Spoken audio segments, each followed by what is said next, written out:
Accept your death. Good day, Bonehawks. This is going to be a bit of a different video. Just putting this out into the world. I was just feeling a little inspired this morning. Had a really good lesson this morning. Nerded out over some frame data. And I thought I'd share some of the information that kind of came to light with me with all of y'all. Because sometimes we forget about this stuff. And I forgot about a lot of this stuff. And it kind of got me back in the lab thinking of different things that I can do. And like, yeah, right, I forgot about that. Maybe there's something different I can do there. One of the things is kind of like when I'm teaching somebody, I use the metaphor of building a house. Like learning Mortal Kombat 1 is like building a house, okay? You with me? 2-story house, because that works with my theory. My metaphor or theory, whatever you want to call it. So we're starting at the bottom. Starting at the bottom of the foundation. Every good house needs a solid foundation. If you're not, you're like Three Little Piggies territory. You know, that house is going down, and it's going down fast. You need a good solid foundation. And in Mortal Kombat, the foundation is frame data. It affects literally everything in the game. It's how the game is built. Your knowledge of frame data will determine which little piggy you are. You know, whether you made your house of brick or straw, that will 100% impact the overall gameplay of how you are.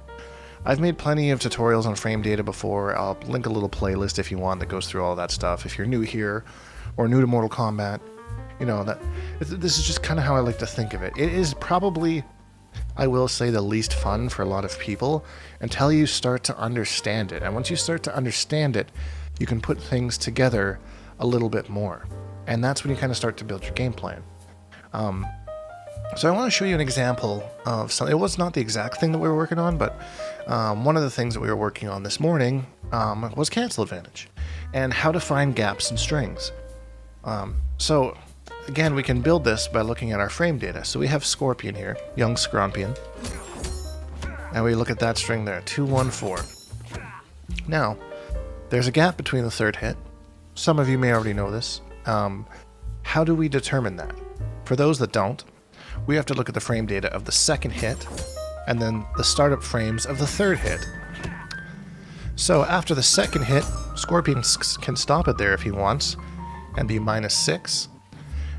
But that move has 16 cancel advantage.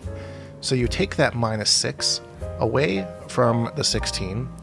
So he has 10 frames of cancel advantage. So then we look at the startup of the next one.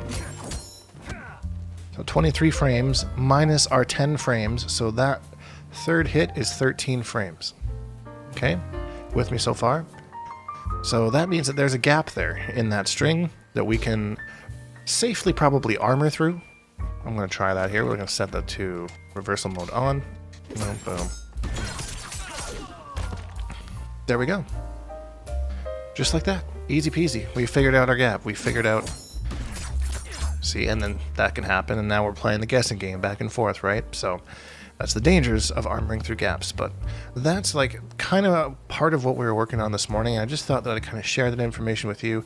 It does have a little bit of a prerequisite that you need to know. There's startup frames, block advantage, cancel advantage, that kind of stuff. Like you kind of need to know the basics first. But once you understand that, then that's how we get to those types of equations to try and figure out where gaps are. Now here's where it gets tricky, and I've always had this problem with NRS games, is the cancel advantage specifically does not seem to be very accurate at times. Even though we did find our gap here, technically a 13 frame gap we should be able to poke, especially with Shang, who's got a 7 frame one, but we cannot.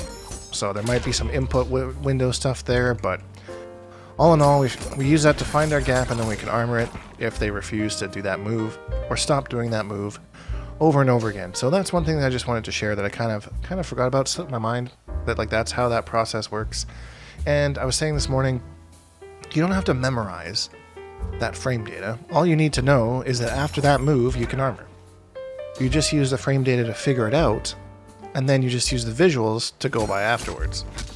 Because I think I've had a couple people comment over the years that like, oh, memorizing frame data for every single character is like so daunting. And it's not really memorizing it. You know, like when I was playing MKX the other day, I was going for punishes against Boraicho's flips, and I don't remember what the frame data is. I just know that if I block it, I use this string to punish it, and I haven't labbed that in literal, like, probably 5-6 years. So it's just understanding, using that frame data to get you that information, and then storing it in your head however is easiest for you. If it's easier for you to remember numbers, sure. You go, okay, that's -12, blah, blah, blah. For me, no. I'm a visual guy. I see something, I know, find out what my character needs to use to punish it. Which is kind of a second thing I wanted to go into, too. Your punishes should be kind of variable depending on what your window of punishment is. Like, technically this could be a punish, and I just know that I want to use my armor to blast through. That's a pretty straightforward situation. So let's say we have a couple different scenarios. Scorpion does something that's, say, -10. I would need a quick string in order to punish that, and that would be a combo off of standing 1. Now, in Shang's case, just for this experiment, we're going to do this into Shujinko Crumple, into this. That's a pretty easy hit confirmable combo, 321 damage. That's pretty good. That's not too bad for just kind of an off-the-cuff kind of punish. Now, let's say Scorpion gets a little frisky and decides to teleport on us, and we block that one. With that, we have a lot more time, so -21. So I want to make sure that I have a punish in my back pocket, ready to go, that I just see that, and I go into, say, a 9-4-4-3 string, into Shujinko Steel.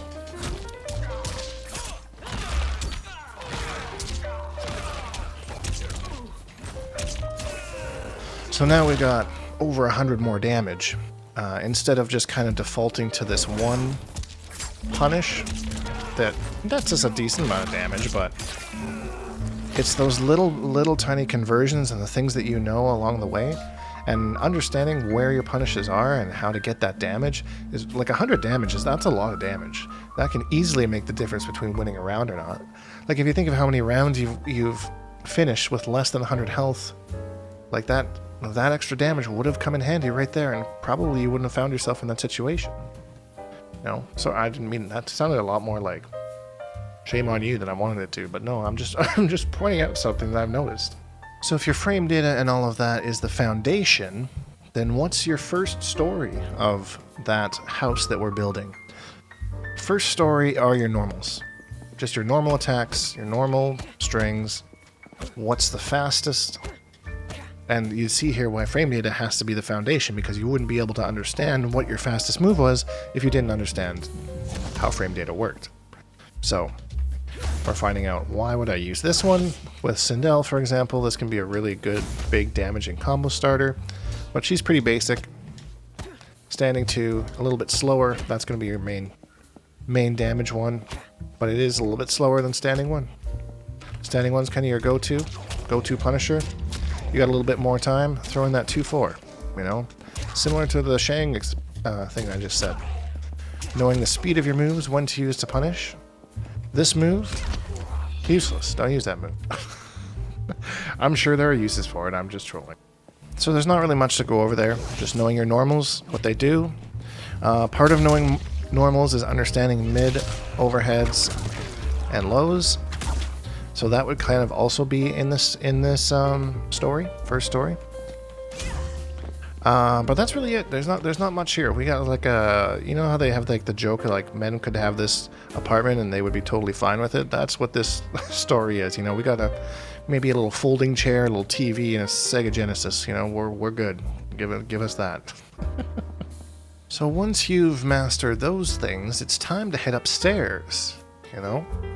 And we're going to learn the special moves.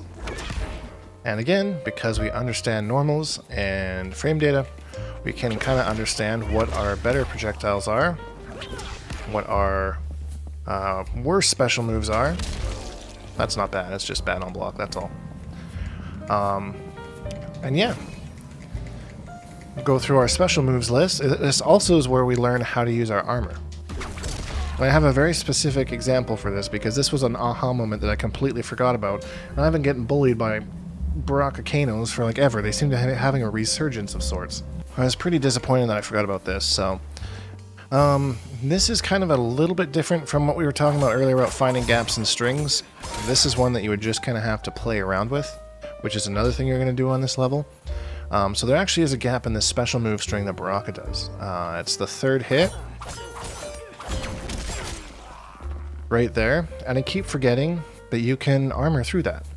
Now, Baraka does have ways, as you saw, that we traded with the Kano knives there, but we created some distance, which is what we wanted to do. And we made Baraka think twice about, doing that move. Now, Baraka can tighten that up to have Kano, like, break our armor, like this, but he has to read it early. Whoops, I messed it up. There, you see. But again, has to read it early. So if that happens, he eliminates the safety of that string. So that was something I kind of forgot about. I'm sure there are like super specific timings with Kano where you could kind of cover both.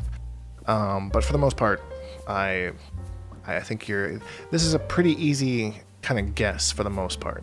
At least at the lower levels of online gaming as well. So something I kind of forgot about that I thought I'd bring up. Everyone was doing this like in the first couple weeks of the game because when people were playing Baraka Cyrax, you had to find ways out of that. And then as it kind of dropped off, I kind of forgot that that's a thing. And here I am, just kind of reminded. There's actually a gap after his first hit of that string as well, I think. Yeah, but that'll come up pretty quickly and break it. I actually found that out as I was starting to film this video. English, please. So now that we've explored our special moves, we've explored our normals, we've explored our frame data, what's the roof? What's capping it all off? And this is where a lot of people get it backwards. The roof here is your combos. Your combos and putting everything together. Part of learning all of this stuff is so you can put together your combos. And once you have all that knowledge, then you're going to learn how to do your combos. So many people kind of start this game backwards and just want to do these big flashy combos, which is fine, but it's going to make the combos a lot easier to do and help you come up with your own combos if you know how the game in general works. And you can be doing things like, let's see if I can land a Sindel combo here with no cameo attached, just straight Sindel. She's fun. Complicated, but fun. So there you go. You wouldn't necessarily know how that all goes together until you've learned how your special moves work, how your normals work, and how fast/slow they are. Because you're not going to be able to actually get hits if you don't know how fast/slow your moves are. So, there you go. We've built our house. Built our house and we've made it a home. Okay, we've made it a home. That's what we've done here today. And that's what I like to do on this channel. So just something a little bit different. I thought I'd throw out there. It's a philosophy that I've kind of went by for years.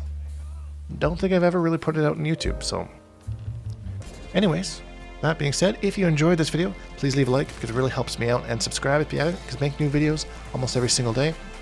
Hashtag Bonehawks, all that stuff, and we'll see all you Bonehawks in the next video.